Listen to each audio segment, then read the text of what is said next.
سڵاوتان لێبێت دەم کاتتان باش بینەرانی ئازیز و خۆشەویست بە خۆشحاڵیم ئێوارش بە شەوێکی ڕاستەخۆ بە یارمەتی هاوکارانم لەگەڵتان دەبم.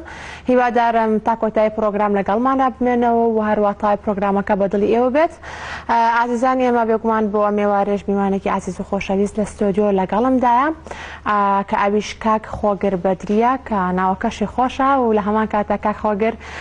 دەنگێک و هەروە ئەدایەکی خۆشی بەلاوەیە بۆ خوێندنەوەی شعر بە شێوەیەکی گشتی و بە تایبەتی بۆ شاعیرە کلاسیکەکان کە خوێندنەوەیەکی زۆر تایبەتیان بۆ کات بە دەنگ و ئەدایەکی زۆر خۆش بۆیە پێمان خۆش بۆم ئێوارەیە لە لامان میوان بێت و گوێبیستی ئەو شاعرە کلاسیکیانە بین بە دەنگی کاک خۆگر. کاک خۆگر بەخێر بێت. سڵاو بۆ جەناب و بۆ بینەران، ئێوارەی جەنابە باش، سپاس بۆ میوانداریەکەت. زۆر سپاس بۆ تۆش، خۆشحاڵ بووم کام ئێوارە پێکۆ دانیشتین بۆی هەم ئێمە هەم بینەرانیش گوێبیستی ئەو شاعرانە بین کە بێگومان شاری کلاسیکی ئەو شاعرانن کە هەرگیز کۆن نابن، واتە ئەگەر بێت و بە دەنگ و بە ئەدایەکی زۆر جوان و خۆشیشەوە ئەم شاعرانە بوترێتەوە زیاتر چێژ بەخشترە بێت ئەو شاعرانە لە گوێی گوێگرام. کاک خۆگر تقریبا بۆ ماوەی 4 ساڵە بێت دەستە کردووە بەم بڵین بە شعر خوێندنەوە. چۆن بوو کە سەرەتا دەستت پێکرد، چۆن بیرت لەمە کردەوە کە شعر هەڵبژێری توی خوێندنەوەی بۆ بکەیت؟ من هەروەکوەوەی لە مناڵیەوە هەر کەسێک حەزی لە شتێکە و بە پێی تەمەەن کۆمەڵە شتێ پێی ئەبەخشێ هەیە حەز لە هەر شتێکەکە، ئەوەی من کە لە بوونی خۆما هەبووە مەجای شعر بووە، ینی لا ئیرادی بۆ خۆم هەروەها بووم. شعر هەیە 2 جار خوێندمەتەوە 3 جار لەبەرم بووە، ینی شتێک نەبوو توانم زەخت لە خۆم کەم کە حەزم لێی بێ. شتێکی خوایی هەبووە کە هەبووە حەزم لێی بووە و ئەوەشی کەوای کرد بە خۆمم زانی کە دەنگم باشە و حەسەب ئەوەی کە باس ئەکرێتەوە خەڵک گوێی لەوەی و دەنگت خۆشە بۆ خۆشمەوە عیشقە کە هەبوو لە لای خۆم توانیم بگەمە ئەوەی کە بیر لەوە بکەمەوە بێم خزمەتی ئەو شاعیرانە بکەم کە هەمان وەک جەنابەت وتت شاعیرانی کلاسیک هەرگیز کۆن نابن. ڕاستە زیاتر شاعرێکی ئەخوێنیتەوە؟ شعر بەگشتی وە کلاسیک بە تایبەت. باشە، بەڵام بێگومان لە نێوان شاعیرە کلاسیکەکانە بە ژمارە هەنێکیانە هەڵبژاردووە کە زۆر تایبەت بن لە لای تۆ زیاتر هەمویان شاری ئەوانە بچیت. هەر شاعیرێک و شتێکی تایبەتی هەیە. ئەستا من کوڕێکم هەیە لە خۆشەویستی مەلاکاکە حەمەی بێلو ناوم ناوە ناری کە بەخۆی نازناوی شعری ناری بە سپاس دەکەم. لە خۆشەویستی ئەو ناری کۆمەڵک شتی هەیە لە وشە سازی لە یاریکردن بە وشەکانە ئوستاز بووە. مەحوی کۆمەڵک شتێکی هەیە کە وەکو فەیلسوفێک خۆی نیشانەیە، هەنی شعرەکانی تەنها شعر نین، کۆمەڵک شتی جیاوازتری لە پشتەوە، یعنی ئەگەر بیلێکی بیتەوە فیزیاییە ڕاستە و شعرە، نەک ئەوەی وەکو هەر زۆربەی شعر خەیاڵیە تا ڕادەیەک خۆی پێوەستەکە بە هەندێک دەڵێ ئەفڕم لە دووری تۆیان هەندێک شتەیە مەحوی لەو مەجالە لە خەیاڵەوە زیاتر دوور بووە لە واقعیەوە بووە. ئەوان یعنی هەر شاعیرێک و بە پێی ئەوەی کە شتێکی هەیە خۆشمێن و هەمووشانم خۆشە. واتە تۆ بۆ نمونە پلانێکی دیاریکراو نییە لە مەشکی خۆتا کە بڵیت شاری ئەم شاعیرە ئەخوێنمەوە یاخود ئەمەیان ئەویان هەڵ ئەبژێرم؟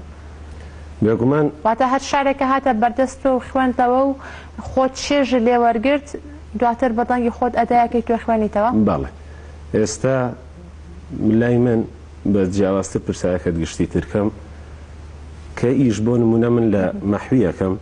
دێم هەڵی ئەبژێرم لەبەرەوەی توانایەکی دیاریکراوم هەیە من وەکو گەنجێک خۆبەخشانە شتەکەکەم و چاوەڕێی هیچ نیم، فەقەت ئەو خۆشەویستی کە هەبووە لەلایەن خەڵکەوە من توانیمە ئەو چێژەی کە مەحوی بە منی بەخشیوە یان ناری بە منی بەخشیوە بۆ شاعیران بەگشتی منش بتوانم ئەو چێژە بە بەرامبەرەکەم بگەێنم، یان کۆمەڵە کەس لە دنیای شعر دوور بێ بتوانم کەمێک نزیکی بکەمەوە هیچ نەبێت.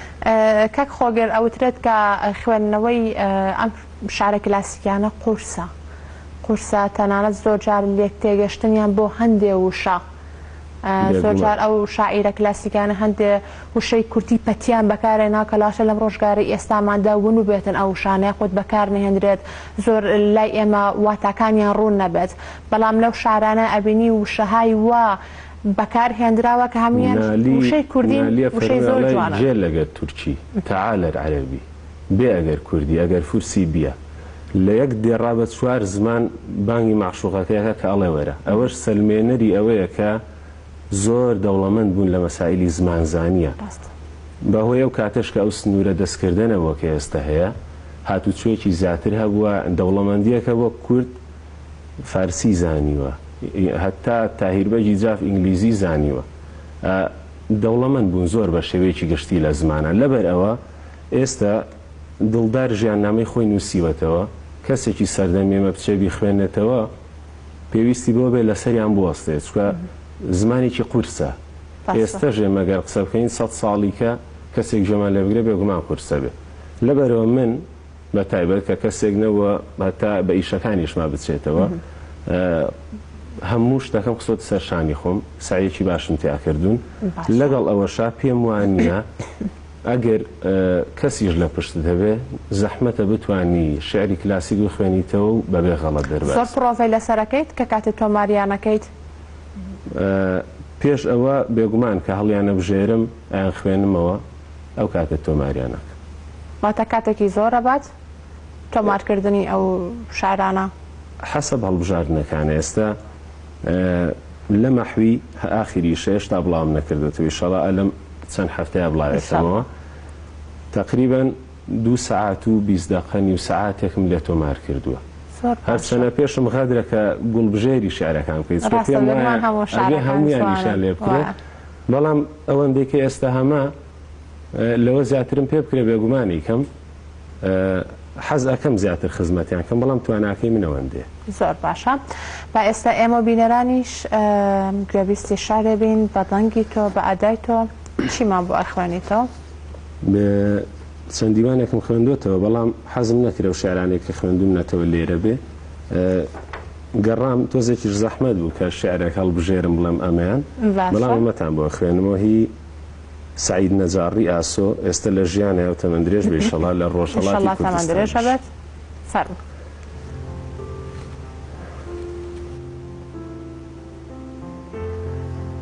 هێن دڵم تەنگە دەڵێم بەم شەوە لەم شارە بڕۆم لە وڵاتێک کە جەفا حاکم و سالارە بڕۆم نەوەفا لای کەس و کارە نەسەفای ماوە ژیان با لە دەست بێبەزەیی هەرچی کەس و کارە بڕۆم نامەوێ ژینی وەها پڕ لە درۆ و ڕەنگ و ڕیا خۆزگە بەو ڕۆژە بە تەنها وەکو ئاوارە بڕۆم دەوروبەر چەشنی نەخۆشخانەیە دکتۆرێ نییە شەرتە لەو شوێنە کە دەرمان هەموو وەک ژارە بڕۆم بۆ دەبێ هەستێوین ژێردەسی پارە و پلە بێ لە وڵاتێکە ئەوین دایمە لە پایدارە بڕۆم تەمە چار شێوی شەعر سونبولە ڕووبەندی وشە با لە ئەو جێکە شیعر هەستی بریندارە بڕۆم چونکە زۆرداری بەرەندەی گرەوی ئەم گەلەیە ئەعدە لەو شوێنە بەدەست تاقمی بێعارە بڕۆم کێ دەزانێت چ لە نێوەم دڵەدا ڕادەبرێ لێم گەڕێن با بە غەمینی منی بێت چارە بڕۆم یارمەتیدا کە سیاسۆ لە دەزەم ژینە دەبا تاکو ئەو جێیە ئەوین سەروەر و سەردارە بڕۆم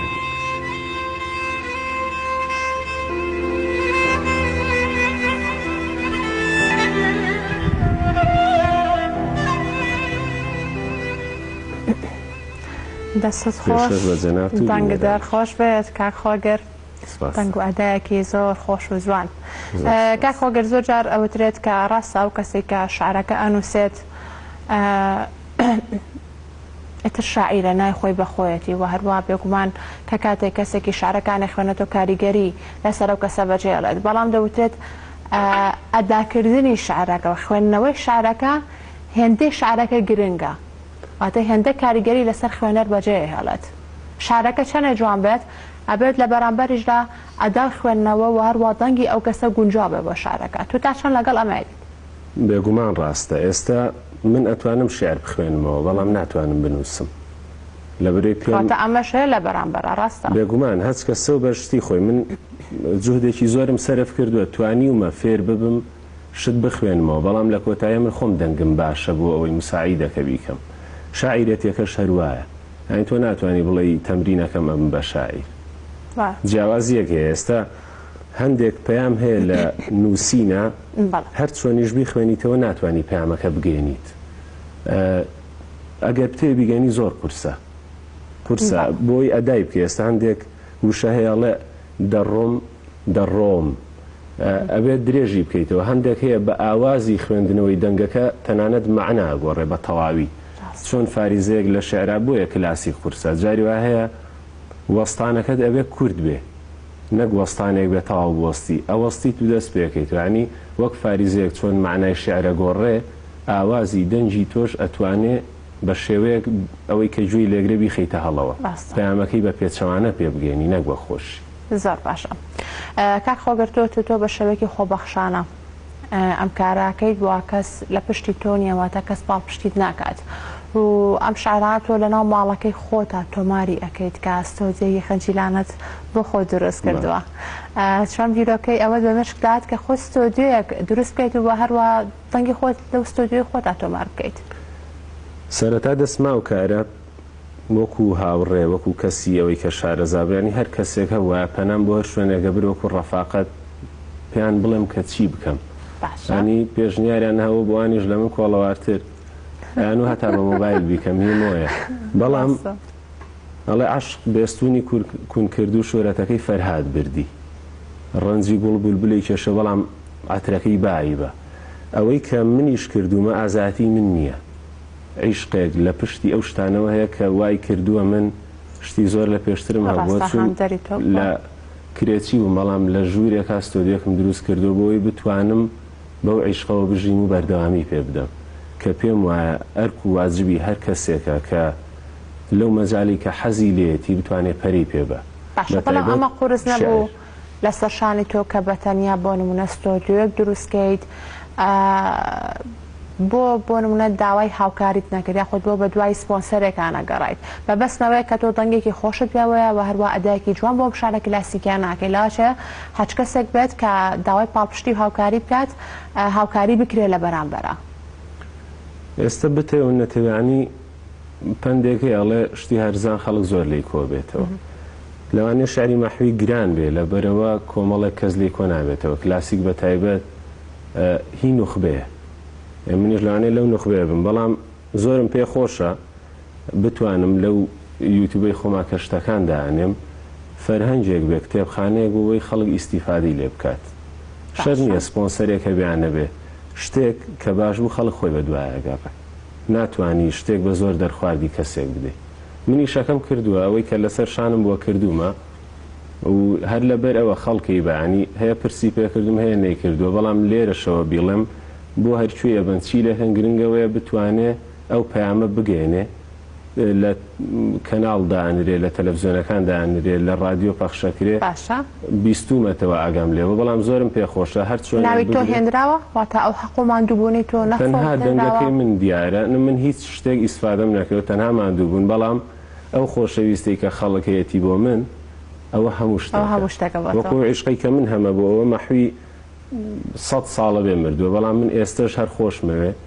خۆشە منیش کە ڕۆشتم هەمومان نەڕۆین بتوانین لە دوای خۆمان شتێک بەجێبەڵین بڵین ئەوەمان کرد زۆر باشە بە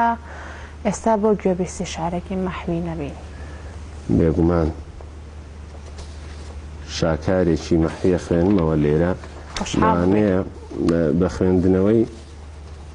تۆزێک قورس بێ و کەسی کە گوێی لێگرێ ئەگەر ئەهلی شێعر نەبێت تێی بگە من گوێ لێگرم زانم تا چەندەی تێ ئەگەر وشەسازیەکی زۆر جوانی تەیە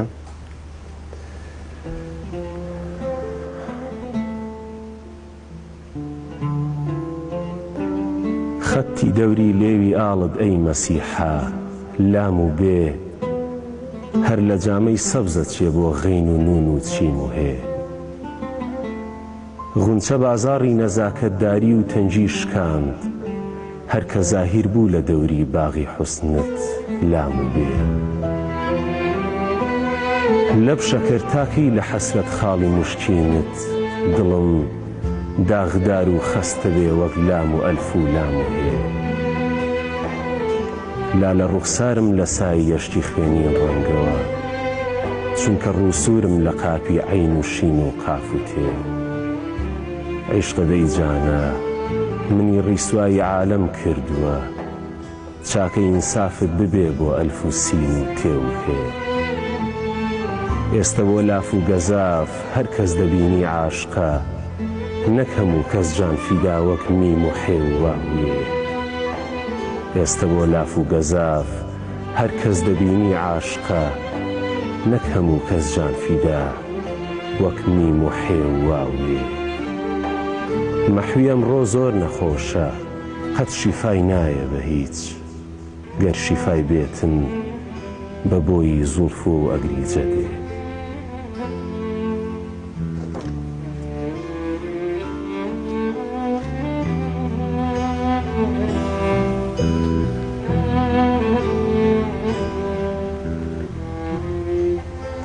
تەنگت هەر خۆش بێت جا تێبینێک لەسەرەوە کۆمەڵێک وشەسازی بەکارێنێ وەک لاموبەیەکە لە کۆتایی ئەم خەتایە کە بە وەکو کۆدێک بەکاریهێنێ چیم و هەیەکە ئەوێ بە بۆ نمونە غونچە لاموبەیەکە لا و بە ئەوێ بە لەب لە خوارەوە کۆدەکەی کەشفەکانی کۆمەڵێک وشەسازی زۆر جوان کە تەنها لە شیعرێکی کەی ناریە ئەوە هەبووە ئەفو نالیە هەبووە دەوڵەمەندی زمانیان بێجگە لەوەش ئێستەش هەتا ئێستش سیر بکەی لەوانەیە خەڵکێک لە هەولێر هەبێ لە لەهجەی سلێمانی تێنەگا بۆ خۆمان لەوانەیە نەتوانین بادینیان کرمانجی لێک جیا بکەینەوە بەڵام مەحوی ئەو کاتە ئەو پێداویستی هەبووە کە وشەی گەرشیفای بێتن وشەیەکی زۆر هەولێریە بەکاری هێناوە ئەوەش دەلالەت لە زمانزانی و دەوڵەمەندی ئەوانەکە بۆیە من لەو مەجای شێعر خوێندنەوە زۆر شت فێر بووم یعنی هەتا وشە هەبووە فارسی ئێستا زانم معنای چێ فارسیش نازانم ئیسیفادەم زۆر زۆر یارمەتی دەرێکی باشە بۆ تۆ لە ڕووی زمانەوانیەوە کە بە دوای وشەکانە بچیتم خودی خۆشت بێگومان سەر باشە کاک خۆگەربێژگە لە شاری شاعیرە کلاسیکەکان وەکو ئاماژەمان پێکرد کە تۆ شاری شاعیرانی دیکەش ئەخوێنیتەوە ئەو شاعیرانێک کە لە ئێستادا بوونیان هەیە و هەر واتوانێ بن کە ناسراون و ناوێکی دیارن بەوانەشەوە کە دیارنین و هەروانە ناسراون تۆ شاری ئەوان ئەخوێنیتەوە یاخود ئەگەر داوات لێ بکرێت شاری ئەوانە خوێندوێتەوە؟ بێگومان لە بۆی هەر نەڵێن گلەیەوەم لێکران و هەر شاری کلاسیکەکەی خوێندنەوەی شاری ئازاد زۆر ئاسانترە من ئەتوانم زیاتر تەمسیلی دەنگی خۆشمی تیا بکەم بە تۆ بڵم دەنگم خۆشترە بەڵام لە کلاسیکا بێ پابندی کلاسیک بم بتوانم شعرەکە بە تۆ بگەێنم خەمی دەنگی خۆمم نەبێ لەبەرەوە بۆ من خۆشتر بۆ شاری ئازادیش بکەم بەڵێ کردومە نەدیم شاعیرەکە لەم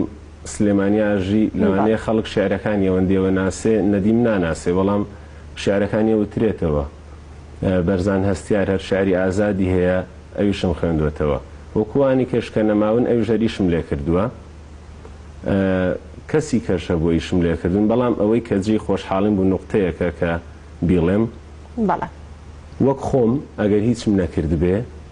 توانیومە ئیش لە تقریبەن 10 دیوان بکەم کە تا ئێستای لەگەڵا بێ هەتا ئەم وەختە ئاوڕیان لێ نەدراوەتەوە هەتا ئێستا ئەو کەسانە کۆنیشن ئەوە نیە بڵم تازە بن من چوو بێتم بیخوێنمەوە بۆ نمونە ئەسیریمان هەیە شاعیرەکە لە کەرکووکا و چەندەیە کۆچی کردو و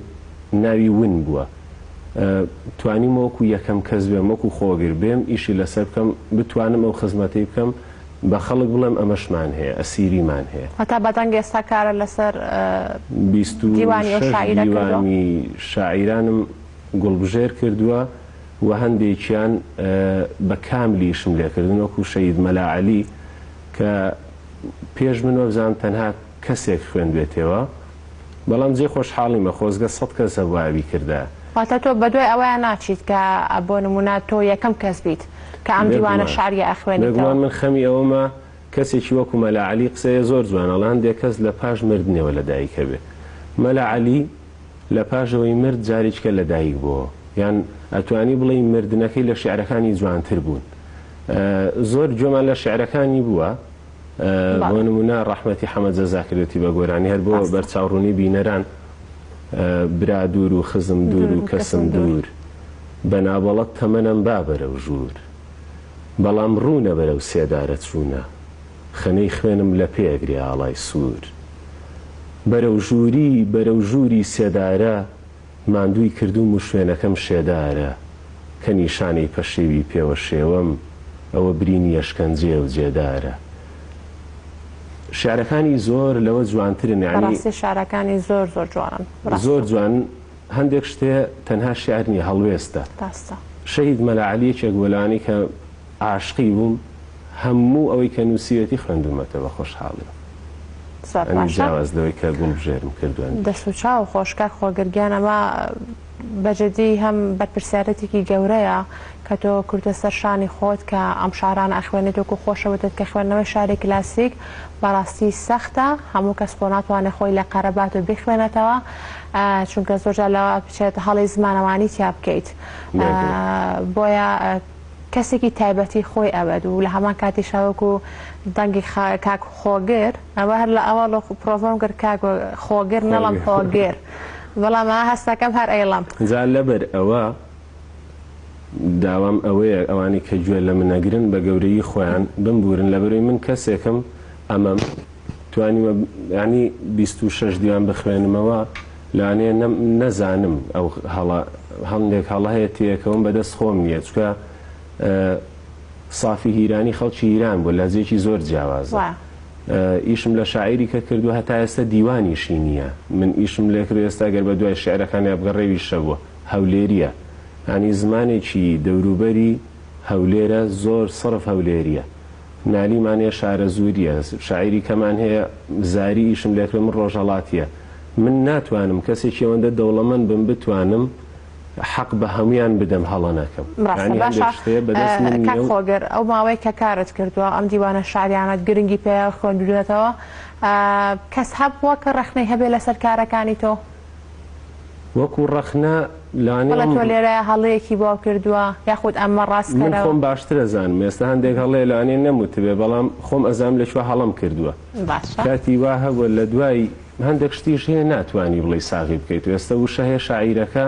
بە غەڵەتی بەکاری هێناوە، من ناتوانم حەق بە خۆم نادەم بێم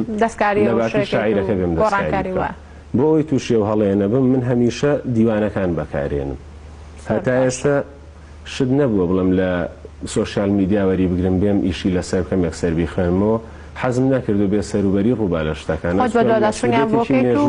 و هەروەها زیاتر جەختەکەی تۆ لەسەر دیوانەکە. بێگومان ئەوانەی کە ئیشم لێ کردوین هەمووی دیوانەکەم هەبووە لەبەردەستما بووە، ئەگەر هەڵەیەک بوو بێ مناڵم نەم کردووە، بەڵام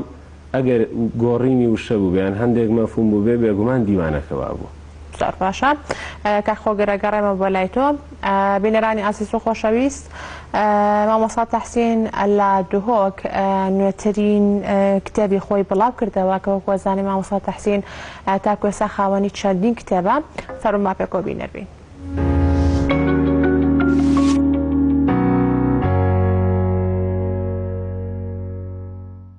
لە دیروکە کورداندا نویسەر و ڕۆژنامەوان و ئەدیب ئەدزۆرن، کەسێن کو هەتا نەهاژی پەرتوکێن وان تێنە خواندن و دەستێ نویسینەیە دیارە لە پارێزگەها دوهۆکێژی نویسەرێک یە ناودارە، نەبتنێ نویسینێدا بەلکو ئەتهۆزانێدا و توەرگێڕانە کتێبانژیدا هەروە سەد ڤەکۆلینا کتێبانژیدا دەستێویە دیارە. داکوڤی کەسی بنیاسین کاکیە لە پارێزگەها دوهۆکێ کەسێکێ بەرنیاس بۆ پەتەر زانیاریان لەسەر ژیانەوی و دەستپێکردنا کارێوی یە نویسینێ.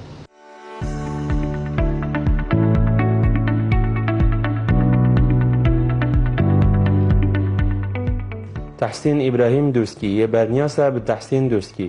مامۆستا تەحسین دەگوتارێن خۆیان ئاینی و پێشکەشکردنا بەرنامە لە ڕادیو و تەلەڤیزیۆن و گوڤارە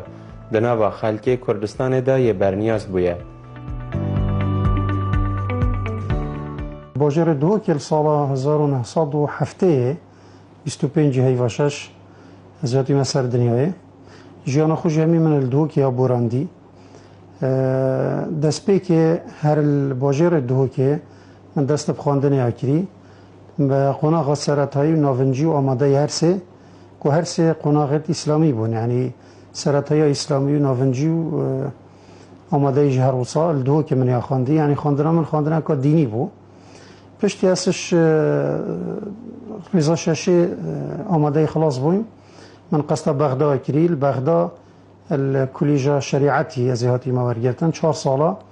الویریش من خواندی سال 1990 که من خواندن خوی دو ماه اینای معلومه پشتی نوتوی که جمزانین کودان دوری همی گوهرینت مازم سردهاتن خواندن و بردوامیدان خواندن بچه که اصلا کتنه تایبتی کلیجا شریعتی الویدمی الکردستان همیه نبو کمرف خواندن خو بردوام کش برنده هم خواندن دا لوی مرحله راوستیاین پشتی اینگی من دست بکار درسداریه یعنی ما مستا آماده سال نوتوی که ورس درصد بجم و که مدرس سرمیلا که پرورده دو که خواندنم ویرانگی بوده.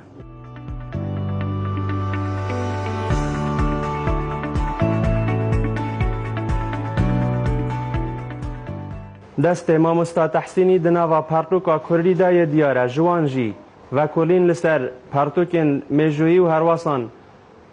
وەرگێڕانە پارتوکێن بیانی بۆ زمانی کوردی و کۆلین لەسەر ژیانە هوزانوانên kevin. کاروان سادق gelê کوردستان دهۆک.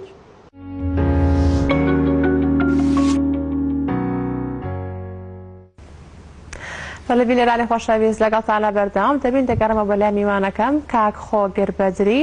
بۆی بەردەوام بین هەم لە گفتوگۆکانمان هەم شاری خۆشیش بۆمە بخوێنێتەوە. کاک خۆگر ئەگەر ئێستا ئامادە بیت خۆشەویستی شارێکی کەبی علی عارف ئاغا شاری بڵێن هی ئەم دەڤەرەی خۆمانە ئیشم لێ نەکردووە ئیشەڵا ڕۆژێکە گاتەویش خزمەتی کەم ئەم شارێکتان بخوێنم. ئینشەڵڵا فەرموو.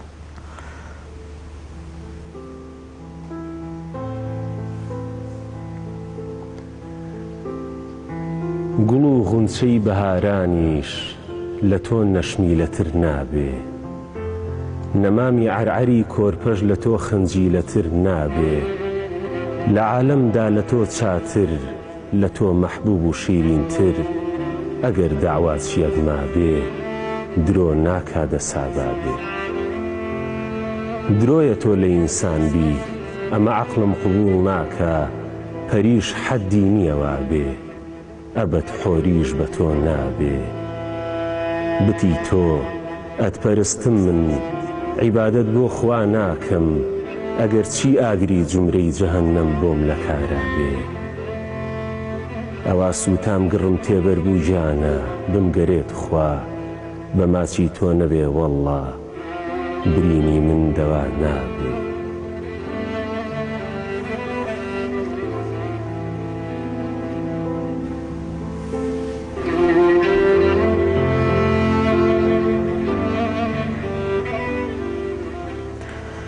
خۆش کاک خۆگر شارەکانێک لێکتر جوانتر خۆشتر من ئەمڕۆ چەند هەوڵم ما کە زۆرترین کاتی پرۆگرامەکەم بۆ خوێندنەوەی شارەکان بێت وەک لەوەی لە قسە باس و پرسیارەکان بەڵام ئەو پرسیارانەش گرنگانی هەنێ زانیاری هەیە کە بۆی بینێرانیش بیزانن. کاک خۆگر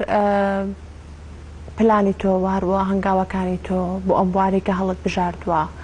چی لێدێت چیکە و لە بەردەمایە کە هەنگای بۆ بنیت؟ پلانی من ئەوەیە خزمەتی زیاتری ئەو شاعیرانە بکەم بگاتەوەی کە وای لێبێ بتوانم وەکو خۆم وەک دەنجی خۆم زۆرترین کتێبی شعری تۆمارکراو هەبێ کە بتوانی بێتم بچمە خزمەتیان. پلانی منەوە یعنی زۆرە بەم مەشغوڵی ژیان و کار و ئیش و کار و باروانەوە خۆش زیاتر هەر لە بۆری ڕاگەاندنا کارەکەیت. بەڵێ وەکو لایانی تەکنیکیەکەی مەجالێکی زۆر کەم هەیە ینی کاتی وا هەبوو هاتوومەتەوە کوڕەکەم لەو لاوە گریاوە مەجال نەبووە بچم بۆ لای ژیرم کردووە فقط بێمە میشە بکەم لەبەرێ وەختەکەوا بووە ئیشەڵا کاتیەوەم نەخواردووە نەبێتە ئیهمالیم بەڵام ئەمیشم زۆر لا زەرور بووە شەی وابووە تا سعات 2 شەو ڕیکۆردم کردووە هاتوومەتە دەرەوە تومە چمە خەوم نەوەڵا دەمی دیتەیەکەم هەتا سێم پێچووە بەیانی ئەستام چم بەدام خیاڵم لای بووە بگەمەوە ماڵە دیسانیشی لێ بکەمەوە بەو عیشقەوە توانیمەوە بکەم پێشم خۆشە بێگومانە و شاعیرانە تەواو نابن بتوانم خزمەتی زیاتریان بکەم. ئینشەڵڵا ئێمە شاوەڕێشتی باشترە لێکەین ئینشەڵڵا ڕێگەت کراوا بێت. زۆر سپاس دووبارە خۆشحاڵم کاتتە ناو پرۆگرامەکەەوە. سپاس بۆ جەنابەت و بۆ شاشەی گەلی کوردستان بۆ میواناریەکەتان بۆ ئەوەی کە منتان خوێندەوە. زۆر سپاس. هەروە کاک خۆگەر خۆت ئامادە کە تا من ماڵاوی لە بینەرەکان وەکەم بۆی پرۆگرامەکەشمان بە شارە کۆتایی پێبێنین.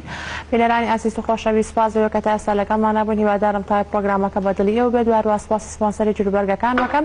پۆشاکی دنیا کە لە قیەکەمیان لە کاسۆمەڵە نهۆمی دووەم دوکانی ژمارە 20 و هەروە لە قیدەمیشان لە سەر شەقامی چوارتای کۆنە سەر و پارکی ئازادی. کاتێکی خۆش و یاڕێکی خۆش بە کشلاکتان.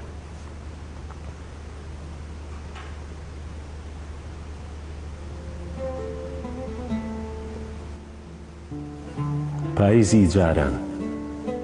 محەممەد ساڵح دیلان 1968 ئەکەوتە ڕێ هەوری پەڵەی پارا و تێر بە فرمێسکی بای بە پەلەی لای گەرمە سێر تیژڕێ و ڕوو بە پەرۆژ بوو بۆ سەرچیا بۆ سەرپوشی زەرد هەڵگەڕاو جاران گیا جارانی سەوز سەرڕازاوە بە مرواری بە شەونمی بەهاری لای کوردەواری جارانی مەست بە بۆنی شەرابی بەهار پیاڵەکەی پەڵەی گوڵ بوو تا دەمنزار سنگتەر بوو تەکاندەر بوو وەکو لاوێ لە ڕێگەی ئاواتی چەند ساڵی جێماوێ جاران ئاژەڵ ڕوو و پەچە و بەرە و کۆز بوو ڕۆژگار کورت و چاو خەواڵووی وەنەوز بوو شوان کۆڕی شەوگەرم کەر بوو بە فوی شمشاڵ جوڵەیەدا بە دەماری هەست و خەیاڵ پاشان نۆرەی بەستەی دەمی هەرزەکار بوو ئامانامان بۆ سروشتی کردگار بوو بەستەڵێن ئەویڵێن نایڵێنەوە تاکەیبان و لە فرمانی شەوە بنەوە شەوی جاران شەوگاری پاییزی درێژ تا سوورایی ئەپەڕێت چاوی جێژوێش بەستەڵێن ئەویڵێن نایجوونەوە تاکو بێدار لە گریانی شەوە بنەوە شەوی جاران خۆشەویستی دەستی ڕێز بوو بازووی مەردی لە مل و گەردناوێز بوو هەستی فرمان ڕێخستنی ڕێچکەی ژیان گوزەرانی ئاسوودەیی ئاڵوگۆڕی سادە و میان یاسای بە نرخ و گرانی ئەم خەڵکە بوو لێ فرمانیش فرمانداریە و کەڵکە بوو شەوی جاران شەوگاری پاییزی درێژ تا سوورایی ئەپەڕێت چاوی جێژوێش شەوی جاران شەوگاری پاییزی درێژ تا سوورایی ئەپەڕێت چاوی جێژوێش ئەم وڵاتە پڕ لە پیت و پڕ سامانە جێگای فەڕ بوو پڕ بوو لە شەقڵی پیاوانە ئەوا دیسان پاییز هات گەڵا ڕێزانە هەوری پەڵە ڕوە و شاخ بەرەو کوێستانە بەڵام ئێستا و شەوی ئێستا چۆن بە جۆشکەم گڕی کۆڕی ساردەوە بوو بەچی خۆشکەم شەوگاری تاریک و نوتەک چۆن ڕۆشنکەم ئەم سەرە جێژ و شێواوە چۆن هۆشنکەم ئەی هەورەکە دای ڕێژە سەری تشرینە وادەی پەڵە و ناشتنی تەرمی هاوینە نۆرەی تۆیە بگری بەسەر هەمومانە بەسەر ئێسک و پرووسکی ڕابردوومانە بیشۆرەوە با سەر لە دەست دیاری بێ با قوڕ خەست بێ بۆ سەری شەرمەزاری بێ